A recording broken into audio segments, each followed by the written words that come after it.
Bien-aimés dans le Seigneur, fidèles amis téléspectateurs, Mbote Bisika Biso Mibino, Tozana Esengo, Nandenge Bouyambi Biso, Naba Etando na Bino Mike, Ndenge Moko Pe Naba Oyo Bazali na ba téléphone na bango, Pe na ba ordinateur na Bino, Ndenge Bosili Koyamba Biso, na émission na Biso Lisusu ya Sika, Oyo Boyebi Tango Nyonso, Oyo Ezo continue Osepelisa Bino, plus jamais. Et lelo, to lingaki to partager na Bino sujet moko, Oyo est comme qu'on en vogue, mais ils ont présenté sur la forme de ce que j'ai battu, ce que j'ai dit, comment quand on est parce que ma solongo est à Yangoluka. Et si j'ai tenu de partager la vidéo lelo, ma bengi yango Christ en toi. Tout le côté est Christ en toi et Zanini, et l'ingi kolobela biso nini, to pe l'ingi kolaksape nini. Et ensemble pour natina na yango, to se plaki koyambela bino moto na nzambe moko.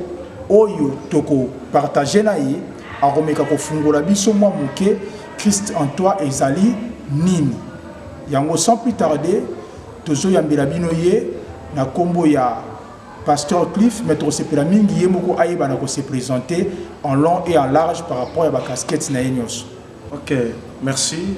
La bengami na kombo ya Pasteur Cliff Assemblée des fils de Dieu ainsi que les alliés afin de ministère CIR. Aux amis na Mabor, na direction il y a Maman Suzanne à deuxième parcelle. Au côté ce côté direction Maman Suzanne à la deuxième parcelle, vous retrouvez l'église place les allées. Alors pasteur Christ en toi, tu es évité. Yesu tout le temps il y a qui na kati ya Israël, a kuti ba doctrine Israël de GB. Ba enseignement pe Israël GB. Tant il y a oya ba lenge kutu kete, toi il y a ceux qui ne pas comment ils vont aller sabatu ba ceux qui va lianzo to na ba bilana makila na sikoyo yo sikoyo pour que la biso Christ en toi a et ça quand na kati ya doctrine à Christ to ezana ba makambo na mususu oyo ye nango na ebité et la kisini ezani ni Christ en toi en fait ezana nango eloko ya sikate eza eloko oyo et comment o bana nzambe bayebi basa nzambe bayebi ebele eza nango eloko moko ya étrangité eza eloko pe ya sikate mais eza eloko oyo na lisungi ya Molimo Santo à faire comprendre biso quel était le but de Dieu pour son église yangwana na moi lumière on a tout ça qui na nzela ya Christ en toi de tout ça qu'on parlait aussi qu'aux-ala Christ en toi, ça veut dire simplement dire que la vie de Dieu dans humain. Donc, si tu es un naba obandimela nzambe, naba obandimela nzambe te, tu es évité, c'est-à-dire que obandimela nzambe, baza la vie de Dieu na kati na bango te. Donc, Christ en toi, nde muteye la vie de Dieu na kati na bango. Ok. Christ en toi, ayez quoi apporter lumière, moko na aussi cause la ignorance, il y a ban nzambe qui baza kanango na marche na bango na Christ. C'est-à-dire eza na moi nzambe mususu andimela Christ comme Seigneur sauveur de sa vie. Mais asa ignorant na identité oye akoma na kati na Christ. Yango esala ke ba défaut mususu na marche na ye na Christ. Avec ko kisama ko ebele te po asa ignorant na yango. Le enseignement belé au bazwa au ba quatre lois spirituelles banani ainsi de suite. Ce que vous faites de l'IWAP, dans le texte biblique. En fait, on dit parce que parler makambu et belé si la Bible. Si ba délivrance, si makambu ya ba lien, ba réclamation, makambu belé na kati wana, il faut mutu azala délivrer pour nango na suite ya ma sum o mutu asala côté là depuis Adam na marche nango kino lelo et belé ba serviteur et belé tout ça qui na aussi cause la conception wana que masumu ba papa basala qui biso bana tout ça ko payer ba conséquences nango ndenge lobi que ba kolo ba ki manga et bana ba komi ko kan ngai pona aussi cause la sumu o ya sala quitté papa basala qui bango komi ko payer ni nango mais je crois que na katia biblia nzambazo bakabi vous ne direz plus ces proverbes que parents qui manga bana bazoka minungai c'est-à-dire mais il est l'autre tout comme comprendre que et belé na batu na l'enseignement de l'église bazaka ka basé sur yango pour comprendre comment on a bakiti ya ba délivrance on comprend bakiti ya makambe belé comment on a un mutu asa déjà kati na Christ mais bazo délivrer mutu asa kati na Christ mais mutu asa kati na Christ mabiki asa na balien kasi délivrance c'est ça processus bon côté délivrance c'est quoi cause processus té na ndenge tangelanga na Biblia esika nini Christ abikisaki mutu ozaki na processus nango kasi to mona mutu oyo Christ abikisi alobi amoni bien te aki asali sous crachat ja na misa tinda ke no sula ko skola na ya silo ebongo te en fait tant bazo la processus ezali marche tant que Christ a sali acte oyo et pas ça qui n'a pas désert et l'humanité asali atuni constat atuni mutu oyo asaki apotaki délivrance c'est pas naie ce qui a son mona malam avec qui nazo mona a tinde balé accessoirement qui directement mais l'autre zo mona processus comme une marche moko ya bali inane ba mois ba inane mutabika kakate si eni ba ko constater que mutu oyo asiko kangolama et on est comme selon et selon nzambe te comme selon ba penser na bango ndé ba comme ko ça la constat que mutu abikse c'est-à-dire selon jugement na bango et non jugement nzambe. OK donc c'est-à-dire délivrance elle est processus d'abord mutu déjà ton aekati na Christ asa déjà totalement délivré c'est-à-dire totalement délivré c'est-à-dire quoi Bible le Bible na Colossiens 1 de côté nango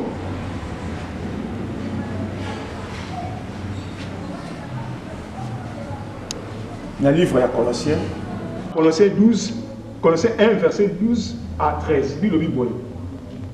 Rendez grâce au Père qui nous a rendus capables d'avoir part à l'héritage des saints dans la lumière, qui nous a délivrés de la puissance des ténèbres et nous a transportés dans le royaume du Fils de son amour.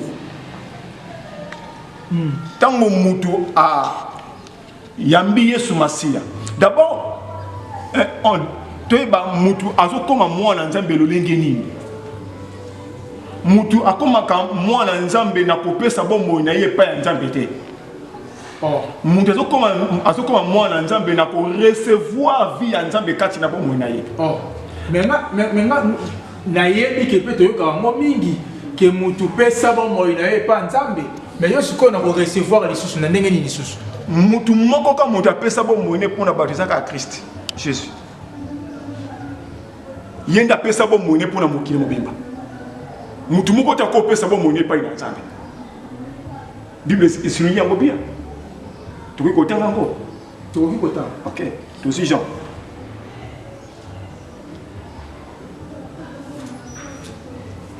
Jean 1 et ça va verset oyo batu ebele ba yebi ma n'habite le ngeni li ba interpréter kango. Jean 1 verset 12 à 13. Ma comme le dit mais à tous ceux qui l'ont reçu OK. Non, à tous ceux qui ont donné leur vie en Jésus. À tous ceux qui l'ont reçu, à ceux qui croient en son nom, au recevoir, au croire en Christ, elle a donné le pouvoir de devenir enfant de Dieu. C'est-à-dire, lorsque tu reçois la vie de Christ dans ta vie,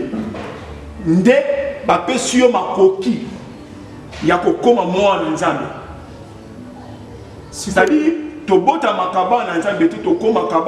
en recevant la vie de Jésus dans notre vie. Christ en toi est fan de l'Iwa. Ok. Nous continuons pour la lumière. Balobi, elle a donné le pouvoir de devenir enfant de Dieu, lesquels sont nés. Non du sang. Non du sang. Parce que la vie humaine, et ça la katia makila. Bani ko tel sa makambo pour apporter lumière pour apporter ça Christ en toi, ça veut dire quoi? Ni lesquels sont nés, ni du sang, ni de la volonté de la chair. Ni de la volonté de l'homme. Donc, on a recevoir Christ n'a pas moyen. Un être de nouveau, na nzela ya makilate, na nzela ya njodote, pe na nzela ya volonté ya mutute. Mais à botami na nzela ya nzambe, mais de Dieu. Donc, ce qu'on a dans Ephésiens 2, verset 10 va dire, nous sommes son ouvrage, créé en Jésus-Christ. Vous voyez? Son émission a créé puisque quand la Christ. C'est-à-dire, tout ça qui tant que a beau d'amique, aussi cause la première Adam. Vous voyez? Christ n'a pas mon aïe, à se naître de nouveau. Donc, le bis, non, 2 Corinthiens, qui est dans verset 16, pour que comprendre mieux. Pourquoi tu veux parler la verset 16 à 17. Bible le Bible. 2 Corinthiens, chapitre 5, verset 16 à 17. Je dis donc, marchez selon l'esprit et vous n'accomplissez 16 à 17. 2 Corinthiens 5, 16 à 17. Ne sont personne selon la chair. Ok, Babi, ainsi dès maintenant. Et ça l'obité, lorsque tu as donné ta vie en Jésus Christ. Et ça l'obité, ça promet c'était.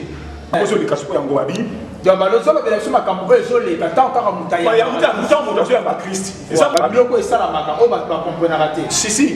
Ainsi dès maintenant, selon pour mototé. Papa, tout se comprend. Et bon, moi, je suis quoi, ils n'ont pas encore compris la parole de Dieu. Là, et loko oye asali et mon ami c'est une mission là-bas. Toi comme qu'on défend donc par rapport, il y a imaginez que Nzambe ko tu azo na puissance ma vie, vous êtes des dieux, vous mourrez comme des hommes. Vous êtes des dieux, vous mourrez comme des hommes. Tous années dans les péchés, Dieu m'a dit péché à Dami qui bon moi sous suna aussi cause là, à ça sous péché et pardonner. OK. Mais azana prenaka. Moututango alaïka na Christ. À quoi péché tantôt du mais tantôt du non. Il faut expliquer parce que son esprit est sauvé. Nous sommes encore déjà suis expliqué. Ah ça sous péché té. Wana ko me biso makambo susu lens to ko développer kana ba volume susu. OK. Tozo na texte na biso papa. Na texte na biso to Béatrice en toi Isaïe nini. Tozo na Colossiens quand chapitre 1 to komona lumière. Il a développé on a très culturel comme quoi mouké awame que développer on va la monter. OK. Nanga qui na le belasi Colossiens 1 verset 13 et puis na kokena aussi cause là. Base il y a thème na biso de na mona délivré de la puissance des ténèbres et nous a rendu mourir. C'est-à-dire lorsque mon tapé si vous bonnet quand na Christ Nzambe a longo lié na aussi cause à monde des ténèbres porter, c'est-à-dire à transférer na monde aussi cause là. Il y a moi na c'est Christ. C'est-à-dire cette personne là est délivrée. Il y a un moment mode de délivrance c'est ali kolongo la prison à comme libre. Donc si tu l'aime sous bamoki balobaradia depuis au comment quand na yes au tamato et c'est salama déjà tout le salama automatiquement tant qu'à mutayami yes mutu ezali makambo te batia maboko po ba délivrer yo non lorsque tu donnes ta vie à Dieu dans le monde aux qui a monde des ténèbres à transporter le monde Dieu nous a transféré à transporter biso à part cette délivrance. Et ça, la délivrance, c'est ce que tu as cause de l'électricité.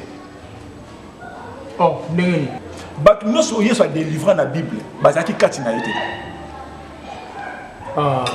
Oh, bazaki katina prison. Aussi cause là, il y a net moi sur Oya Konki. Pendant, azaki lié pendant 18 ans. Moi ça m'a azaki bazaki na katia prison. Bazaki na katia ya. Tout ba katina Christ.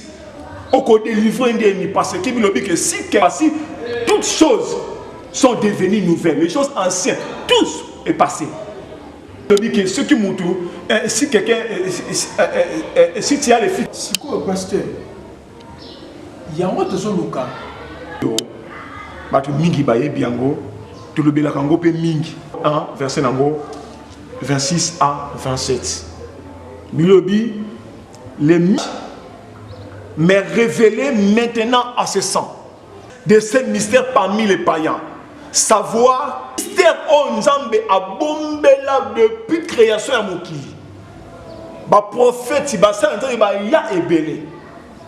Bango nyonso bande ko lobela si. Olenge ngane tozo ko vivre triste sikoyo. Mais bazu oka mabomba mi Nzambe a bombela batu. Maintenant, ezali ba o Nzambe a pona. Oui, les gens belé, mais ceux qui Christ a bon, certainement ma promesse biblique au la Bible. Il faut que ce soit spirituellement bon, on a moutou. Après ça, les gens bon moi promesse ali Christ envoie moi yani. Promesse ali y a conscience. Dis le Bible. Nous a béni de toute bénédiction spirituelle des lieux célestes en Christ. C'est-à-dire la bénédiction ce n'est pas Christ. Lorsque tu reçois Christ dans ta vie spirituelle, pour nous matérialiser en gros, bénédiction aux amis les amis. Si que moi na nzambe moi azanaki na nyonso wana le rôle ko se matérialiser ça passe comporte naie et sengeli azana nango tout a affiché pour tout ça réellement différence wana entre ba ko ça la nzambe na ko ça la nzambe te comportement une fois ça la oh tout ça na ngo na kati na biso ezali pas cité. Ils allaient comme moko très simple dans le sens uni. Nzambe apesi biso aussi cause la héritage pour les paroles de Dieu. C'est-à-dire bilobi tout méditer parole de Dieu. Jour et c'est-à-dire force na biso les paroles de Dieu. Nzambe pesanga, Nzambe sunganga, Nzambe salisanga. Que musika to le belango, ils ont beaucoup plus prière, il y a bébé spirituel. Ils ont prière, même parce que dans le christianisme, tu comme en l'étape oyo, c'est-à-dire Adam avant Akoué Isama, Adam a que prier. Dieu dit que la lumière soit et la lumière fit. Comme Azaki Nzambe, il y a un peu de temps, combo nous doit nyama, on doit bien la mukili olelo. Tel qu'il est, tel que nous sommes. Donc c'est-à-dire, prier n'a plus sur non. Tu dois connaître ce que tu es devenu en Christ. Bilobi, tu es la lumière du monde. C'est-à-dire, comme je suis la lumière du monde, ce qui n'a commis place sur mourir les alliés, je dois refléter ma lumière. Je ne peux pas appeler Dieu pour éclairer cet endroit. Ah, basta. Nzambe sunganga ezamabe.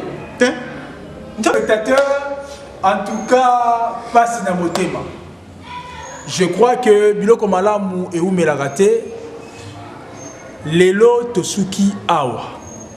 Mais nous vous rassurons que Torben c'est sous pasteur pour expliquer biso makambo nzamba sia sunga nzamba sia pesa moi différent. Zappez pas, bo s'abonner massivement la chaîne Nabiso au Prêteur Christian TV.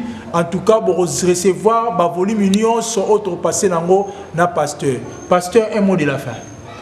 Un mot de la fin. Dans le baboye, tout ça Nabiso ba espère ya Bible té. Et tout ça que le kaka kop nanzela ya aussi cause la ya parole de Dieu nanzela ba ombe un plus na aussi cause na katina christianisme. Omoni tant que tout ba nzambe sunga nzambe pesa lebele na ko bisa biso même vie éternelle ça se promet c'était pour Nabiso. Donc vie éternelle ça se promet à Christ déjà tu es éternel. Aujourd'hui on a besoin au Lucas vie éternelle parce que tu es déjà la vie éternelle. C'est-à-dire il n'y a plus de promesses pour ceux qui sont en Christ.